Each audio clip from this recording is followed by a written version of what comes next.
ஒருவேளை சோத்துக்கு கஷ்டப்படுற ஏழை எளிய மக்களுக்கு இருக்கிறதுக்கு இடம் வேணுங்கிறதுக்காக பூமிதான இயக்கம்னு ஒன்று செயல்பட்டு அது மூலமா வீட்டு பனை அந்த நிலங்கள் எல்லாமே வீட்டு மனைகளை மாத்தி கஷ்டப்படுற மக்களுக்கு கொடுத்துட்டு வரதான் நமக்கு தகவல் கிடைச்சிச்சு. அந்த தகவல் எப்படி எந்த அளவுக்கு நம்ம உறுதிப்படுத்துறோம் அப்படிங்கிறதுக்காக சென்னையில் தகவல் உரிமை சட்டத்தில் கேட்டு தகவல் வாங்கியிருக்கோம்.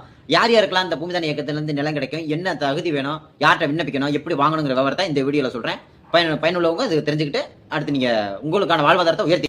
பூமிதான இயக்கங்கிறவங்க 1951 வினோபாவேங்கிறவரால உருவாக்கப்பட்டது. ஒரு இயக்கம் உருவாக்கப்பட்டது. அவர் உருவாக்கின அந்த போராட்டத்தினால தமிழகத்துக்கு மொத்தம் 28,050 ஏக்கர் நிலங்கள் ஏழை எளிய மக்களுக்காக வந்திருக்கு. 2024 கணக்குப்படி 7,464 ஏக்கர் கையிருப்புல இருக்கு. மீதி எல்லா ஏக்கர்களும் 28,050 சொன்னல, அந்த மீதி இருக்க எல்லா ஏக்கர்களும் ஏழை எளிய மக்களுக்கு பயன்பாட்டில் கொடுத்தாச்சு அப்படிங்கிற தகவல் நமக்கு அனுப்பிச்சிருக்காங்க. இந்த பூமிதான இயக்கம் எங்க செயல்படுது அப்படின்னா ஒரே ஒரு இடத்துல தான் செயல்படுது. சென்னையில உள்ள சேப்பாக்களத்தில் இருக்கிற நில நிர்வாக சீர்திருத்த ஆணையர் அவர் கண்ட்ரோல்ல தான் இந்த அமைப்பு இருக்குது. இந்த இயக்கம் இருந்து அவங்க கிட்ட தான் இப்ப இருக்கிற 7,464 ஏக்கர் அவங்க கண்ட்ரோல்ல தான் இருக்குது.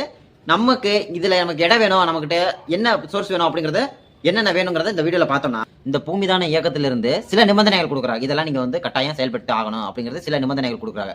அது என்னென்ன நிபந்தனைகள் பார்த்தோம்னா, பொய்யான ஆவணங்களை சமர்ப்பிக்க கூடாது, கடை வாங்கக்கூடாது, அடமானம் ஈடு வாடகைக்கு விடக்கூடாது, பூமிதான இயக்கத்தை அந்த நிலத்தை வாங்குறதுக்கு அவங்க ஒரு தொகை நிர்ணயம் பண்ணிப்பாங்க. அந்த தொகை கொடுத்து தான் வாங்கணும்.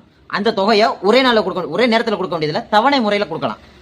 3 வருஷத்துக்குள்ள வீடு கட்டணும். அவங்க கொடுக்குற நிபந்தனைகளை ஃபாலோ பண்ணணும், இல்லைன்னா கேன்சல் பண்ணிடுவாங்க. அந்த இடத்துல உள்ள மரங்களையோ செடிகளையோ கொடிகளையோ அகற்றணும்னா அவங்க பர்மிஷன் இல்லாமல் பண்ணக்கூடாது. இந்த நிபந்தனைகள்லாம் நம்ம ஃபாலோ பண்ணணும். அப்போ இதுக்கு நம்ம யார்கிட்ட விண்ணப்பிக்கணும் அப்படின்னு கேட்டீங்கன்னா, மாவட்ட ஆட்சியர்லாம் விண்ணப்பிக்க கூடாது, வட்டாட்சியர்லாம் விண்ணப்பிக்க கூடாது. ஸ்ட்ரைட்டா சென்னை நில நிர்வாக சீர்திருத்த ஆணையர், நில நிர்வாக சீர்திருத்த ஆணையர் அலுவலகம், சேப்பாக்கம், சென்னை, நம்பர் 5.